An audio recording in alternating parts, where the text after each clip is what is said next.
자, 실험 연구 들어가겠습니다. 자, 질병 규명을 실험적인 방법에 의해서 입증하고자 한다. 자, 책은 34쪽입니다. 자, 여기는 종류가 두 가지가 있네. 임상실험, 지역사회실험. 아까 얘기한 거네. 그냥 넘어가겠습니다. 자, 실험 방식. 단일맹건법, 이중맹건법, 삼중맹건법.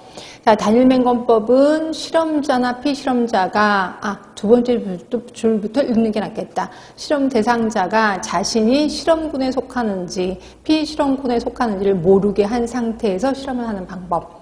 자, 그런데 비해서 이중맹건법. 피실험자는 물론 실험자도 누가 실험군이고 누가 피실험군인지를 모르게 하고 실시하는 실험 방법.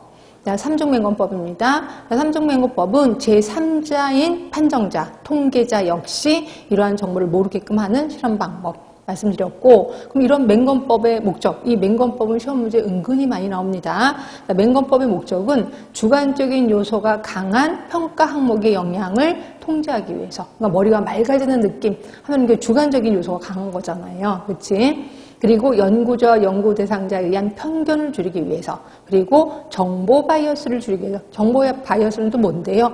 나중에 또 배우실 겁니다. 걱정하지 마시고 일단 정보 바이어스를 줄이기 위한 거다라고 보시면 될 것 같고, 근데 이 실험 연구에는 두 가지가 있습니다. 평행 설계, 교차 설계.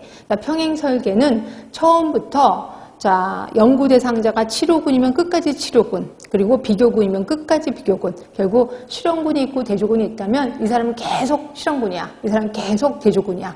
그런데 비해서 교차 설계는 연구 대상자가 처음에는 치료군이었다면 일정 기간이 지난 다음에는 비교균으로 교차하는 설계를 얘기를 해요. 결국 내 스스로 처음에는 실험군이야, 그리고 좀 이따가는 대조군이 되는 거죠. 근데 여기는 조건이 있습니다. 조건이 뭐냐면 휴약기간이 있어야 돼. 휴약기간. 자, 내가 신약을 개발해서 신약을 먹는 실험군이었어요. 실험군.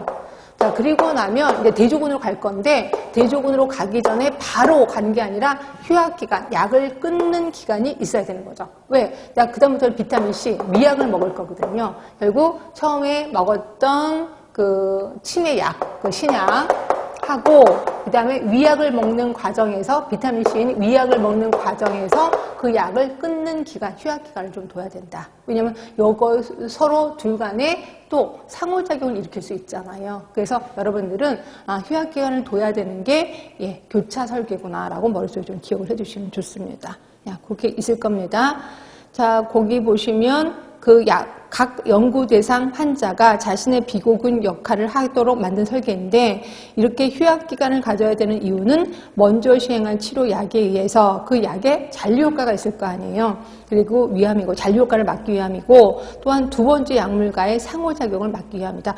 그럼 두 가지네. 잔류효과를 막기 위함, 또 하나가 상호작용을 막기 위함이다. 그러기 위해서 뭐를 가져? 휴약기간을 갖는구나.